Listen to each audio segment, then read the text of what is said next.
سرکار غوث پاک رضی اللہ تعالیٰ عنہ نے ایک مرتبہ تقوی کی تعریف یہ بیان فرمایا کہ تقوی یہ ہے کہ تیرا کوئی قدم شریعت کے خلاف نہ اٹھے.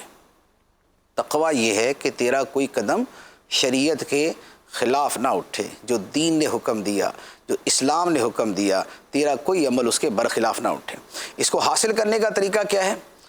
سرکار غوث پاک رضی اللہ تعالیٰ عنہ نے اس کے بارے میں فرمایا کہ تقوی کے حصول کا طریقہ یہ ہے کہ بندہ اپنے آپ کو شریعت کے حوالے ایسے کر دے کہ جیسے مردہ غسال کے ہاتھ میں ہوتا ہے.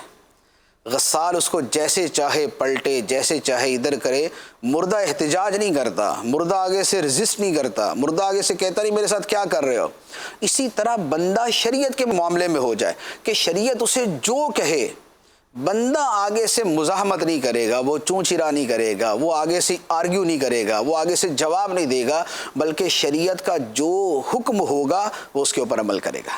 تو فرمایا کہ تقوی کے حصول کا ذریعہ یہ ہے کہ بندہ شریعت کے معاملے میں خود کو ایسا کر لے جیسے مردہ غسال کے ہاتھ میں ہوتا ہے.